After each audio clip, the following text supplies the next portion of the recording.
Bonjour à tous, on se retrouve pour le spectacle du Week-end juvénile 2021. Je vous propose de tout simplement regarder. Oui, tu as raison. Nous avons raison de l'adorer.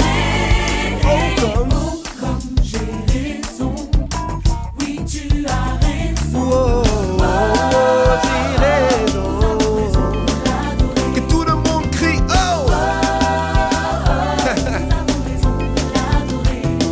Oh, comme j'ai raison. tout le monde sait.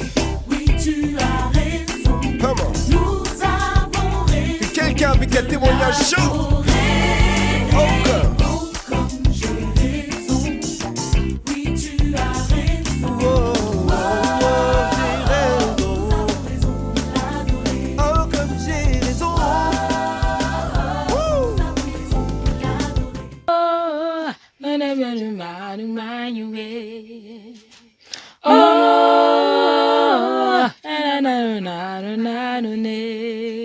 Waouh! Quel moment de louange!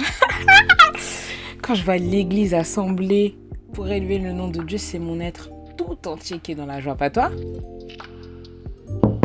Ouh, je te parle. Ne me laisse pas toute seule, c'est un peu gênant. La moindre des choses sera de me répondre quand même.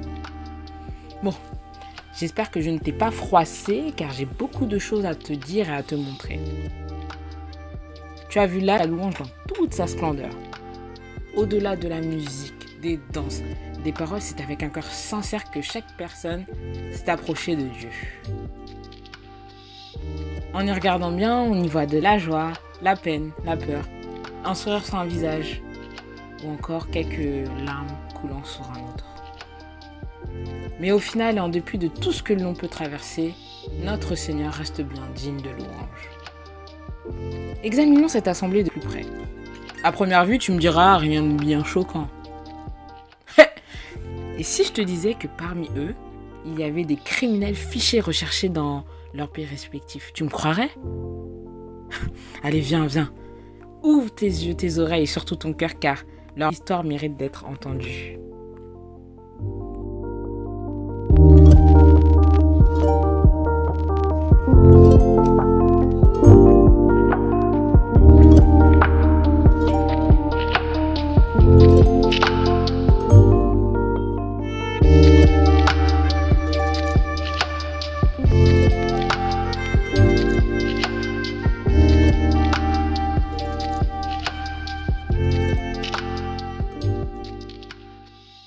Vous savez, je me rappelle qu'au lycée, nos journées monotones ont été chamboulées par l'arrivée du nouveau.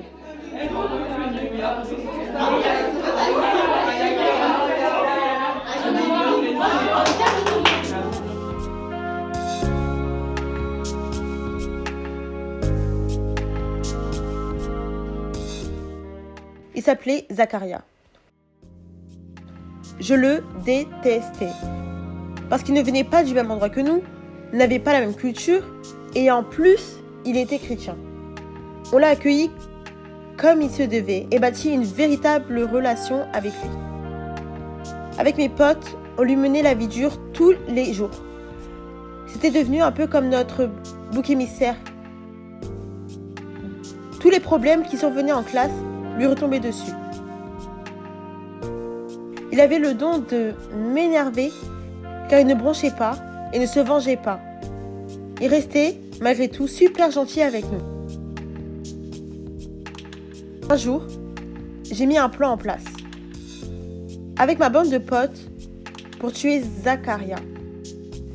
C'était un soir. Stop!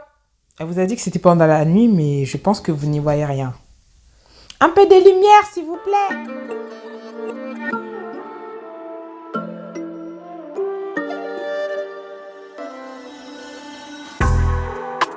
Nous l'avons surpris et l'avons attaqué dans une forêt. Malgré ses cris et ses pleurs, nous avons continué pour finalement le laisser pour mort. Avait-il survécu? Nous ne savons pas. Mais ce qui est sûr, c'est que nous ne l'avons plus vu à l'école. L'histoire ne se termine pas ici. Aussi surprenant que cela puisse être, Quelques années plus tard, j'ai moi aussi donné ma vie à Jésus. Lorsque j'ai dit à mon père, c'était la première fois que je l'avais vu pleurer. Il m'a clairement rejeté ce jour-là. J'ai dû quitter le foyer familial. Le plus douloureux pour moi a été de voir que pour mes parents, j'étais comme morte. Ils avaient fait une annonce dans le journal local et organisé mes funérailles. J'ai été arrêtée plusieurs fois. Non pas pour le passage à tabac de mon camarade ou pour d'autres erreurs que j'ai pu faire. Non, mon seul crime a été de croire en Jésus. Ils m'ont conduit dans une prison où étaient enfermés les opposants politiques. Quand vous approchiez du bâtiment, vous pouviez entendre de l'extérieur les gens crier. À l'intérieur, vous entendiez le son des coups portés au corps nu et attachés des prisonniers. J'ai été conduit au sous-sol, dans le noir, enfermé dans une petite cellule où je ne pouvais ni m'asseoir, ni me tenir debout. J'avais pour seule compagnie ma Bible. Je suis méprisé.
Besoin de toi, loin de ta face, Seigneur, viens me relever. C'est en toi je puise ma force.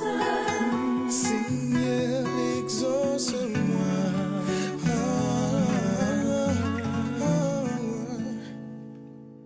Malgré toutes les persécutions auxquelles j'ai fait face, j'ai trouvé du réconfort dans la parole de Dieu.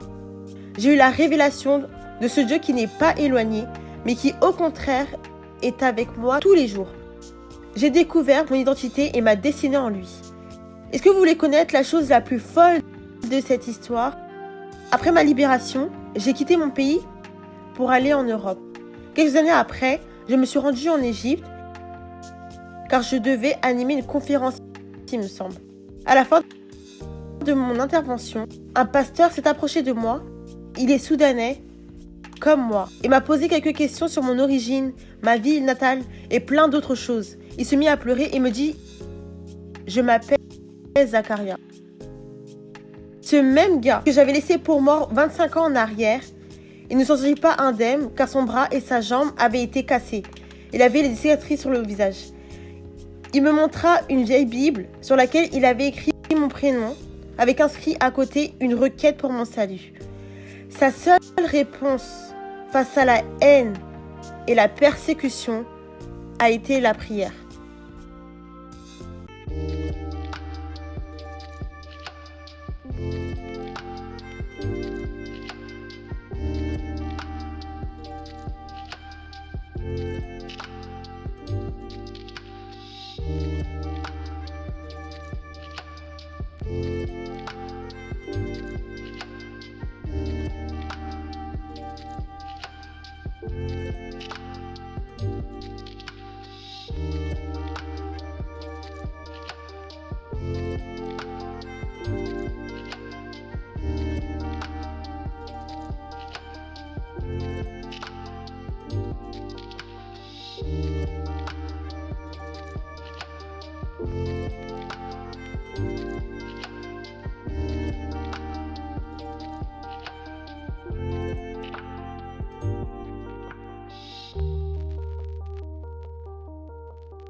Je vais tout vous expliquer.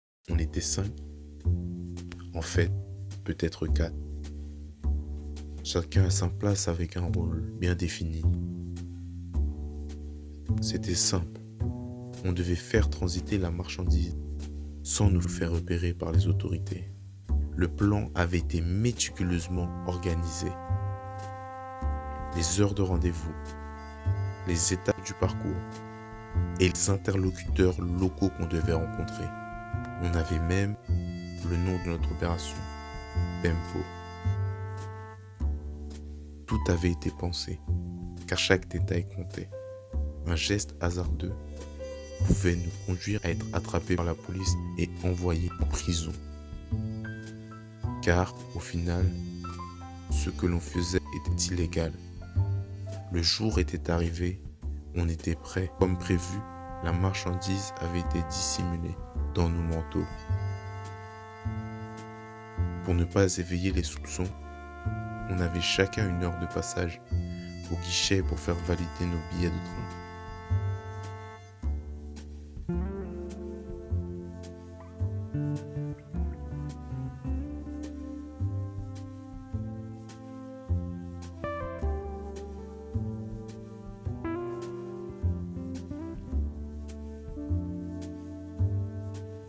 Une fois arrivé sur place, on s'était retrouvé non loin de la route principale.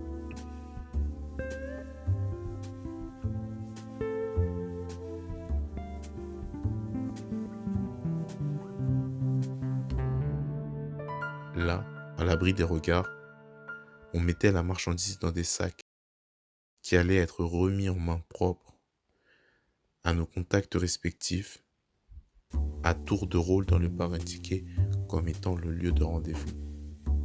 La règle était simple.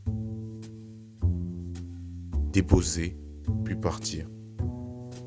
On n'avait pas le temps de taper la discute, parce que cela faisait augmenter le risque de se faire prendre. Les 3 premières livraisons furent un succès. Mon tour arriva.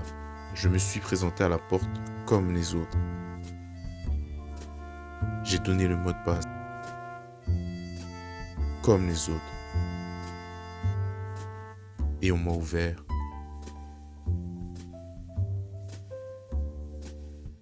Comme aux autres. La marchandise déposée, je suis parti par la porte de devant. Mais c'était sans compter le comité d'accueil des autorités.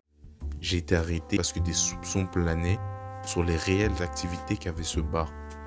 C'est vrai, ce n'était pas un lieu prisé par les touristes. J'ai été embarqué au poste de police. On me posa des questions sur un présumé réseau de trafiquants qui sévissait dans la région. Le policier qui m'avait arrêté voulut m'effrayer en me disant que dans ce pays, il ne rigolait pas avec la contrebande et que la participation à ce trafic me conduirait à une peine d'emprisonnement d'au moins 5 ans sans recours possible.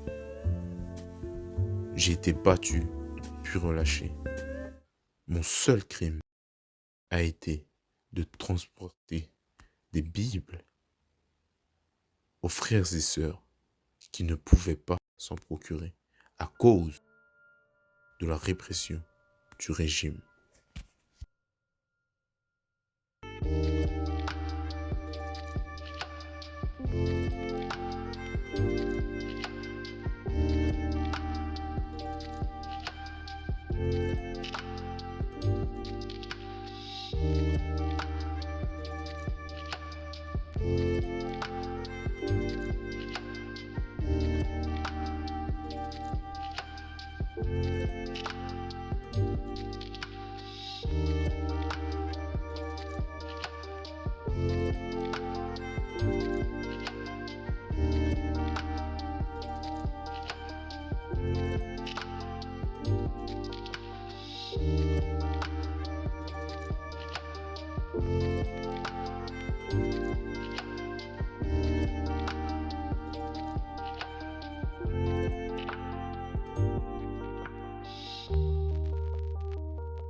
Mes frères et sœurs, bonjour à tous.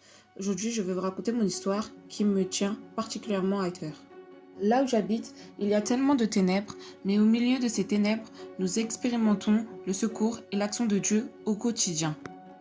Ma famille et moi avons choisi de suivre Jésus il y a de cela 10 ans. Nous ne sommes malheureusement pas libres de partager notre foi avec les autres.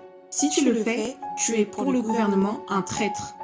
Notre Dieu est pour les autorités un rival qu'il faut mettre sous silence par tous les moyens. Vous savez, on entend régulièrement parler de la persécution des chrétiens dans le monde.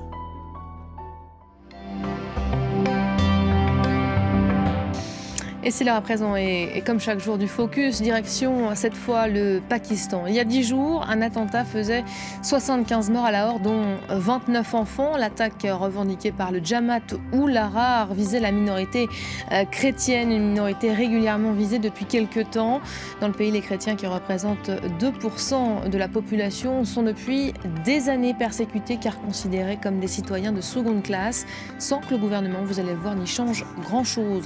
Reportage donc à Lahore, signé Taha Siddiqui et Claire de Buzer.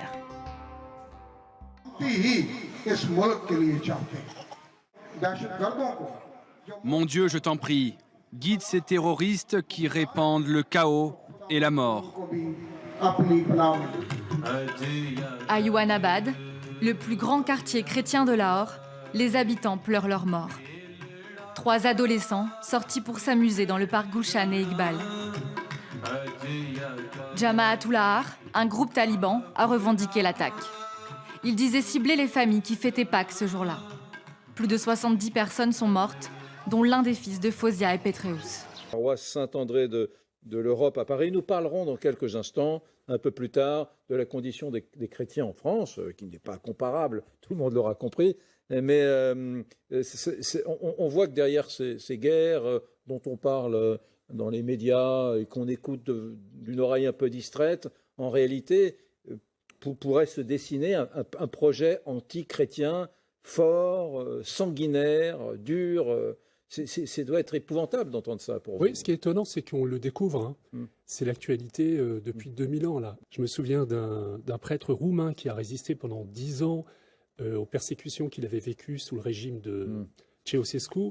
Il disait, moi j'ai tout supporté, les excréments qu'on me jetait quand je célébrais la messe dans l'église, dans ma prison. Ce que je n'ai pas supporté, c'est quand je suis arrivé en France et qu'on ne voulait pas me croire. Et qu'on disait, il est illuminé, y compris dans les milieux chrétiens. Retour sur le plateau.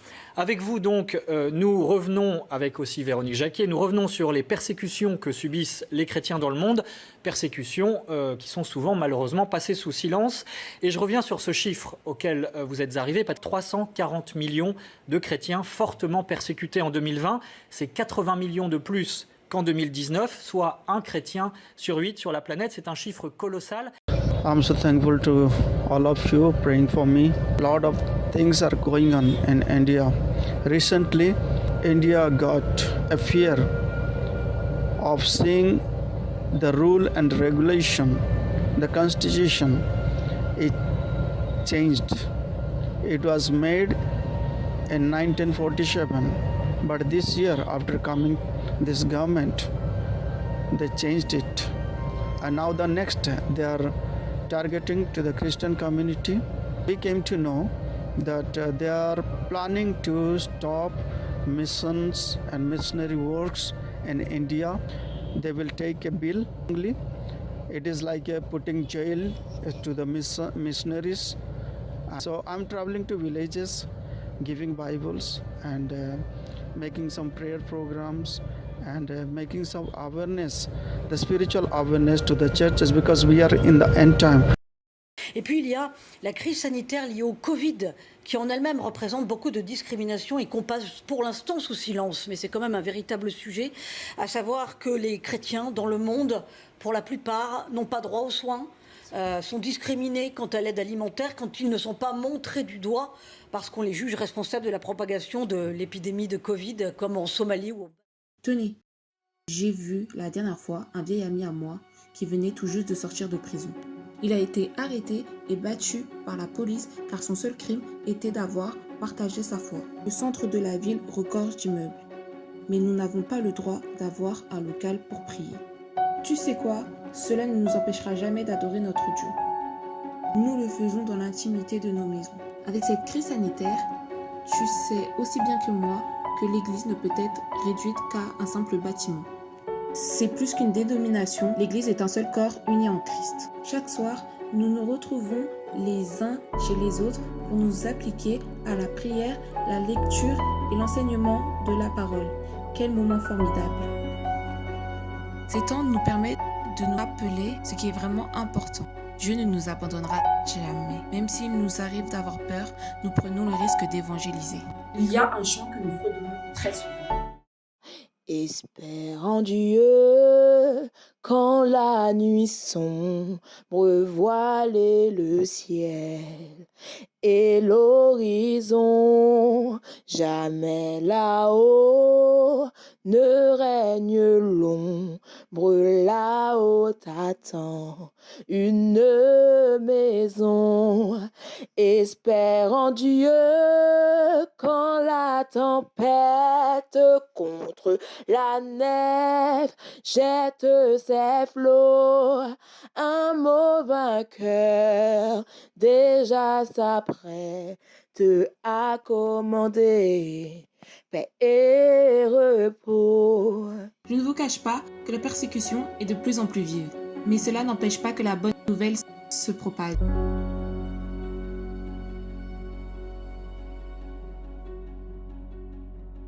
Je suis persécutée, mais pas abandonnée.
Je dois vous raconter quelque chose.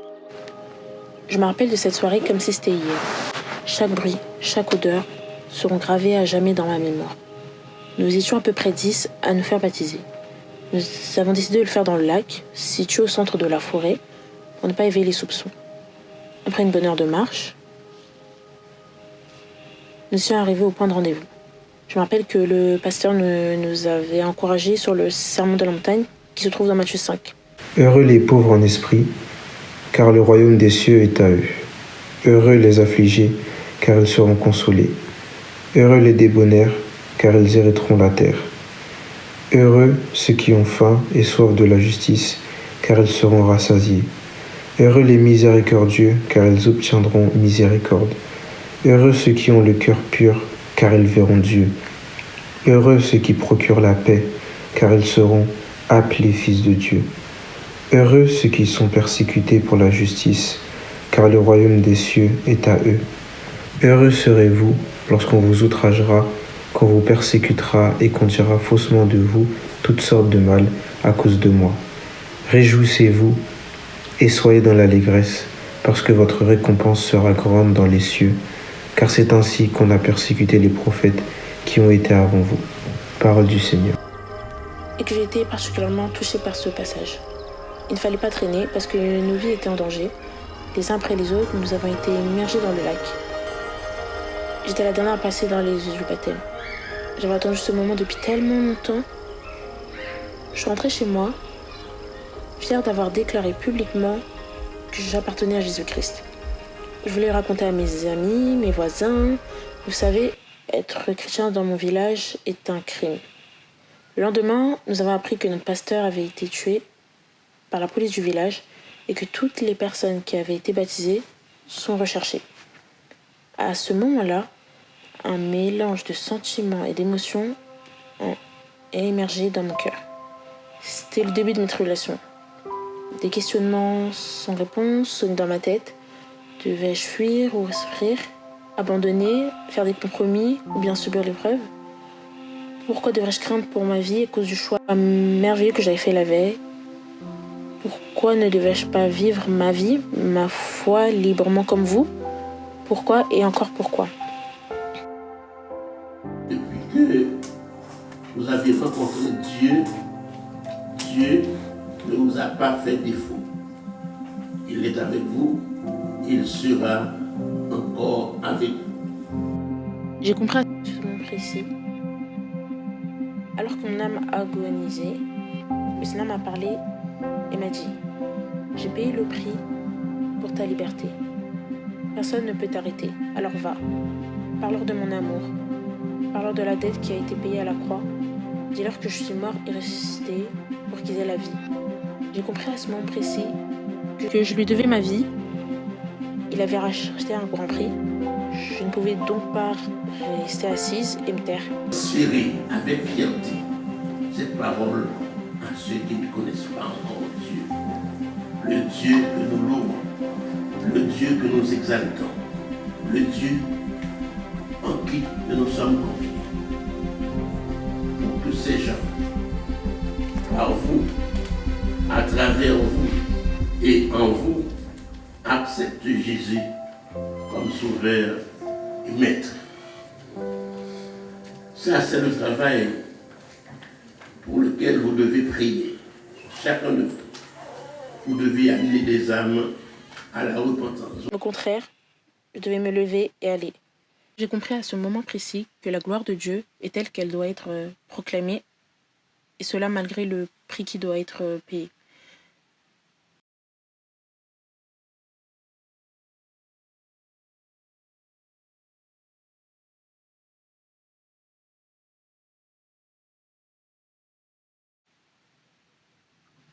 J'ai compris à ce moment précis que je devais être l'un des canaux que Dieu allait utiliser pour faire connaître son nom dans le village. Il a changé mes pleurs en confiance et joie. Je suis aujourd'hui un héros de la foi. Comme tu as pu le voir, toutes ces personnes ont été mises sur le banc des accusés à cause de leur foi. Condamnées par leur famille, leurs amis ou bien des inconnus, elles ont dû apprendre à vivre dans une société qui ne voulait plus d'elles. Nous sommes dans le monde et pas du monde, me diras-tu, c'est vrai. Mais comment vivre à un endroit où tout est contre toi? Imagine-toi une seconde avoir à cacher ta Bible sous peine de te faire jeter en prison. Imagine-toi une seconde avoir à cacher ta foi sous peine d'être battu ou bien mis à mort. Imagine-toi une seconde avoir à fuir ton quartier, ta ville ou même ton pays pour protéger ta vie. Nous sommes le corps de Christ. Nous sommes unis les uns aux autres. Rappelle-toi que si un membre du corps souffre, c'est tout le corps qui ressent la douleur. Aujourd'hui, nous sommes peut-être épargnés de certaines formes de persécution, mais nous avons quand même un rôle à jouer. Prends soin de tes frères et sœurs en ne mettant plus sous silence les persécutions, les souffrances qu'ils subissent. Crie, défends, prie. Une dernière histoire vient s'ajouter à cette compilation de témoignages. C'est celle où l'Église intercède. Le premier rôle t'appartient. Élevons nos voix ensemble.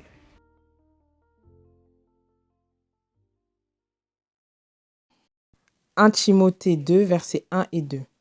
J'exhorte donc, avant toute chose, à faire des prières, des supplications, des requêtes, des actions de grâce pour tous les hommes, pour les rois et pour tous ceux qui sont élevés en dignité, afin que nous menions une vie paisible et tranquille en toute piété et honnêteté.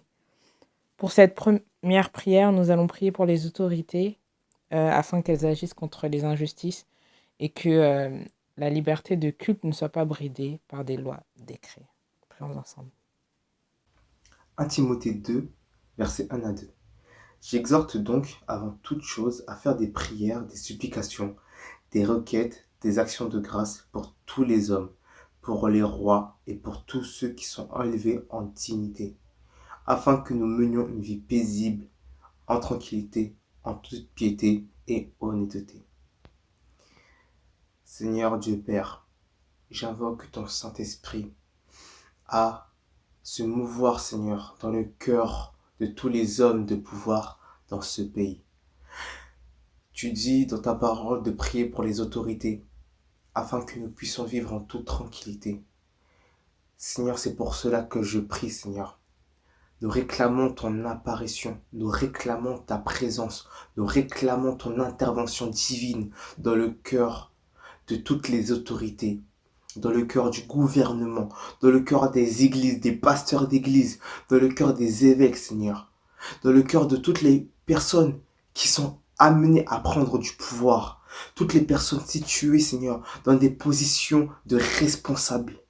Je prie pour que tu puisses visiter tout à chacun, toutes ces personnes, Seigneur, afin de pouvoir mettre ton esprit en eux, afin de pouvoir guider leurs pas, afin de les remplir de sagesse, afin que leur personne, Seigneur, soit soumise à ta personne.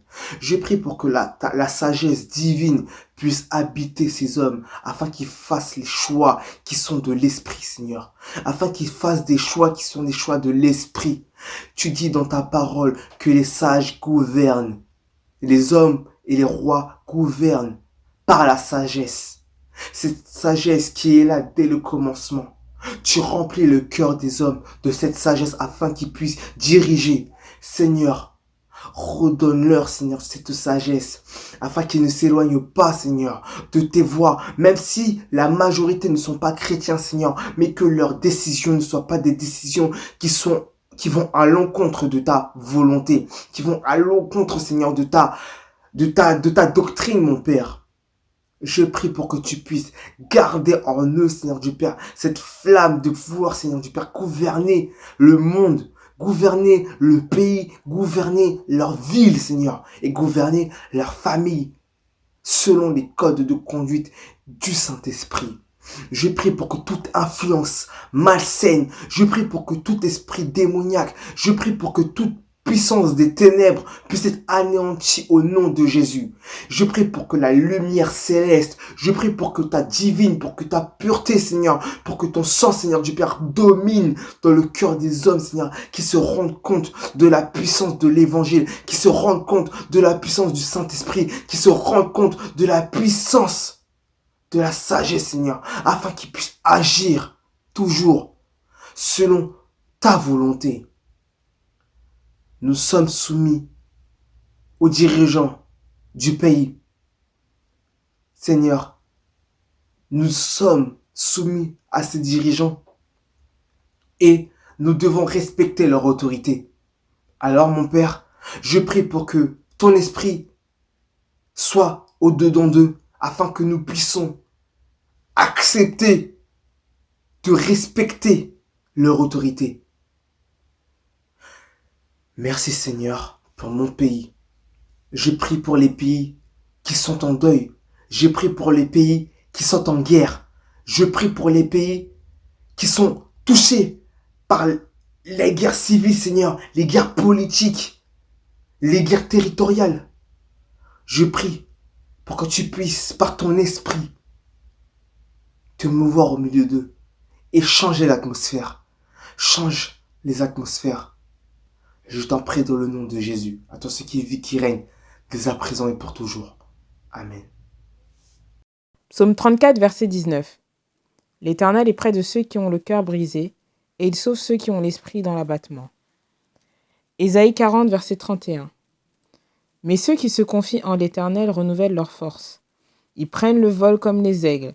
Ils courent et ne se lassent point. Ils marchent et ne se fatiguent point.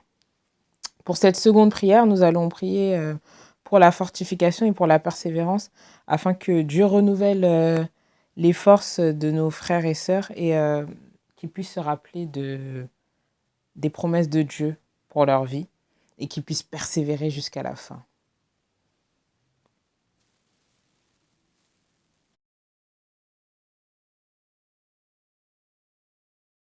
Seigneur Dieu sans façon, je viens devant ta face, de par Seigneur, je viens dans ta présence aujourd'hui pour te remercier infiniment pour tout ce que tu as fait. Papa, merci infiniment pour tout ce que tu fais chaque jour dans nos vies. Merci car tu es grand, tu es tout puissant, tu es patient, tu es compatissant. Merci infiniment, Seigneur, pour les vies de chaque personne, Seigneur, que tu as mis sur cette terre. Papa, j'aimerais te remettre ces chrétiens persécutés à travers le monde, nos frères et nos sœurs, Seigneur, qui subissent des atrocités. J'aimerais, Seigneur, que tu interviennes dans leur faveur. Je t'en prie, Seigneur, là où ces personnes sont, va, Seigneur, encourage-les, aide-les, Papa. Nous, on ne vit pas ces choses, alors on ne peut pas vraiment savoir, on peut juste compatir avec elles. Mais, Papa, toi, tu vois tout, et tu sais à quel point c'est dur, tu sais à quel point, Seigneur, oui, ça doit être extrêmement éprouvant. Mais toi, tu as vécu la même chose. La persévérance, toi, tu as vécu la même chose. Et tu comprends, Seigneur, et tu veux aussi les fortifier. Je te demande, Seigneur, donc de permettre que ces personnes soient fortifiées. Aide-les, Seigneur, à ne pas abandonner et qu'au contraire, elles persévèrent jusqu'à la fin. Parce que oui, Seigneur, tu remettras la couronne de vie à chaque personne qui persévérera jusqu'à la fin. Je te demande d'accompagner chaque personne, Seigneur. Peu importe ce que cette personne est en train de vivre, peu importe à quel point cette personne peut se sentir oppressée, aide-la à ne pas oublier que tu es avec nous jusqu'à la fin du monde. Papa, tu es bon, tu es tout puissant. Et tu nous as dit que c'est celui qui persévère jusqu'à la fin qui sera sauvé. Papa, je t'en prie, Seigneur, aide-les, Seigneur, donne-leur la force afin qu'ils puissent persévérer. Aide-les, Seigneur, à ne pas abandonner, mais qu'au contraire, Seigneur, ils se rendent compte qu'ils ont été choisis. Certes, ils souffrent, mais ils souffrent pour l'évangile. Je te demande de les accompagner et que toute chose, Seigneur, concourt à ta gloire, que ta volonté soit faite et non pas la leur. Mais Seigneur, aide-les. Je sais qu'il y a des moments de difficulté où peut-être ces personnes auraient envie de tout abandonner, mais je te demande d'intervenir et de marcher pour elles. Interviens, Seigneur, je t'en prie. Dispose leur cœur, Seigneur. Fais-leur savoir qu'elles ne sont pas seules, mais qu'au contraire, elles persévèrent. Papa, il y a tant de monde aujourd'hui qui subit des atrocités, qui sont des martyrs pour Christ. On ne peut pas dire que ces personnes les ont méritées, mais en choisissant Christ, on a choisi de mener cette vie. Nous, si nous sommes là aujourd'hui et si nous ne subissons pas ces choses-là, c'est parce que tu nous as fait grâce. Et voilà, et je te demande vraiment d'intervenir, Seigneur, pour ces personnes dans leur situation. Et vraiment, la meilleure arme que ces personnes peuvent avoir, c'est la persévérance et la foi. Parce que si ces personnes abandonnent la foi, tout est fini. Alors que si elles continuent de persévérer, de marcher par la foi et non par la vue, certes, elles peuvent subir des choses atroces, mais la couronne de vie leur est réservée. Et jusqu'à la fin, Seigneur, je veux que ces personnes se rendent compte qu'elles combattent le bon combat, Seigneur. Que ces personnes, à la fin, en te voyant, disent « Oui, j'ai combattu le bon combat et j'ai gardé la foi. » Je te demande alors, Seigneur, de les fortifier, de vraiment être là pour elles. Que ces personnes n'abandonnent pas, mais qu'au contraire, elles soient persévérantes et qu'elles sachent qu'elles sont aimées. Que jusqu'à la fin, tu les garderas et tu les accompagneras. Car oui, Seigneur, beaucoup sont appelés, mais peu sont choisis. Et je sais que, Seigneur, tu accompliras des merveilles encore et encore. Je te remets donc ces personnes, Papa, et que ton nom soit glorifié. Sois élevé, je t'en prie, Papa. Merci. Amen. Ézéchiel 18, verset 23. Ce que je désire, est-ce que le méchant meure, dit le Seigneur, l'Éternel? N'est-ce pas qu'il change de conduite et qu'il vive? Par cette troisième prière, nous allons prier pour le salut des âmes. Vraiment, nous allons remettre les persécuteurs dans les mains du Seigneur afin que leur vie puisse être transformée par la parole de Dieu. Dieu d'amour, Dieu de miséricorde et de compassion, je viens à toi pour remettre entre tes mains la vie, le cœur de ceux qui persécutent ton peuple. Tu nous as ordonné dans ta parole d'aimer nos ennemis, de bénir ceux qui nous maudissent, de faire du bien à ceux qui nous haïssent et de prier pour ceux qui nous maltraitent et qui nous persécutent. Père, tu vois tout ce qui se passe dans le monde. Tu vois à quel point ton peuple souffre. Il y a tant de personnes qui se rendent coupables de crimes, d'agressions, d'atrocités en tout genre à l'égard de tes enfants. Mais ça n'est pas pour autant que je veux les condamner. Parce qu'autrefois, je n'étais pas différent d'eux. Autrefois, je n'avais pas conscience de celui que tu es, et je n'avais pas conscience de la vérité. Mais maintenant que j'ai conscience de tout cela, aussi longtemps que je vivrai sur cette terre, je veux chaque jour, Seigneur, me souvenir que tu as versé ton sang à la croix pour moi. Je veux chaque jour, Seigneur, me souvenir que tu as versé ton sang à la croix pour me donner l'opportunité de devenir ton fils. Et je prie afin qu'il en soit également ainsi pour ceux qui nous persécutent aujourd'hui. Père, qu'ils puissent comprendre que ce qu'ils font n'est pas bon, qu'ils puissent se repentir et parvenir à la connaissance de la vérité. Que ta parole puisse les changer dans leur façon de penser, dans leur façon de parler, dans leur façon d'agir. Qu'un profond bouleversement puisse s'opérer en eux. De la même façon que tu l'as fait avec Paul, qui persécutait ton Église, qui te persécutait, je prie afin que tu puisses te servir de nos persécuteurs actuels pour en faire de puissants serviteurs pour ta gloire. Et je crois, à l'instant même où je prie, dans le nom de Jésus, que tu es déjà en train d'amorcer un profond changement en eux. Père, que ton nom soit loué, que ton nom soit exalté. C'est dans le nom de Jésus que je t'ai adressé cette prière. Amen. Pour cette dernière prière, nous allons prier afin que l'Église puisse porter ce fardeau sur son cœur et que vraiment nous puissions toujours intercéder et apporter notre soutien et notre aide comme nous le pouvons à nos frères et sœurs persécutés. Éternel mon Dieu, aujourd'hui si je me présente à toi, Père, tout simplement pour les personnes de pouvoir, tu as mis dans nos cœurs, tu as mis dans nos pensées ces personnes-là. C'est vrai qu'on n'en parle pas forcément beaucoup, c'est vrai qu'on ne connaissait pas forcément leur existence, nos esprits sont elles sont invisibles, Seigneur Jésus, dans nos cœurs.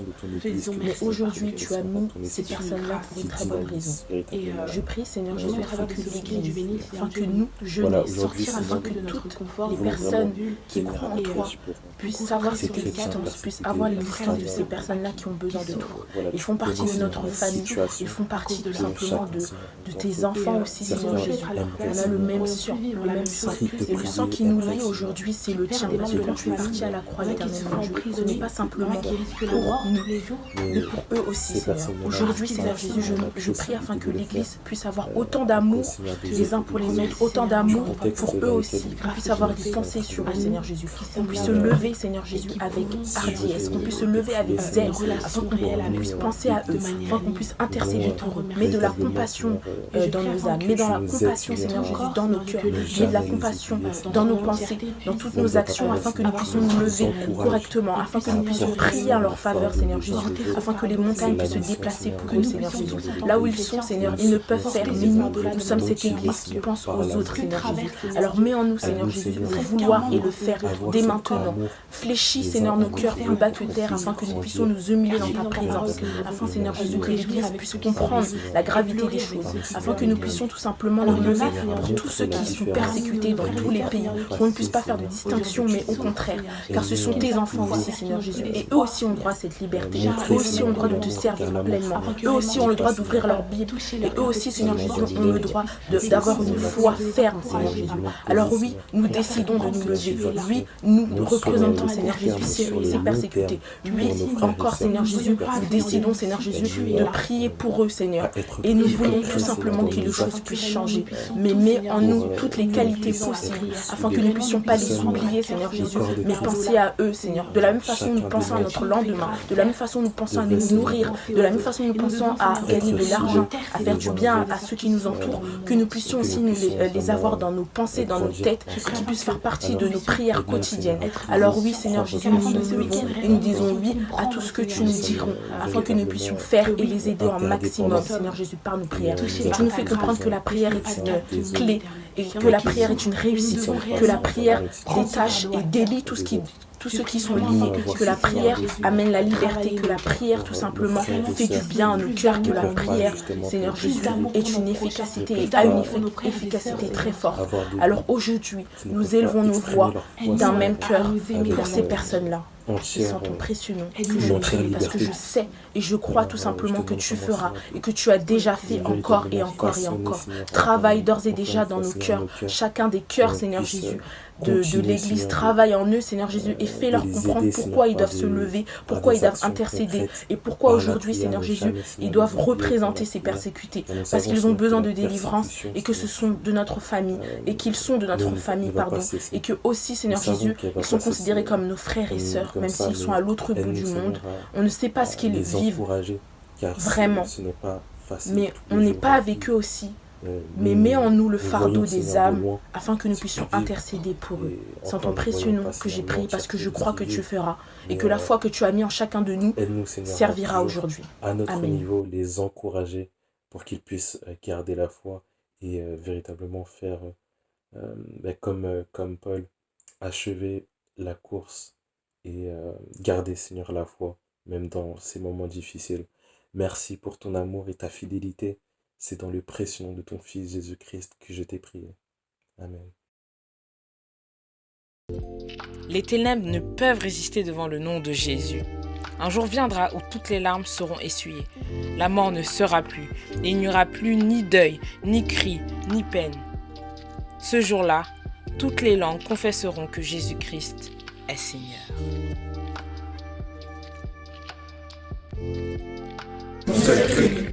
D'être chrétien.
Afin de vous permettre de venir en aide aux églises persécutées, nous allons vous mettre juste en dessous de la vidéo un petit lien qui va vous rediriger vers une cagnotte.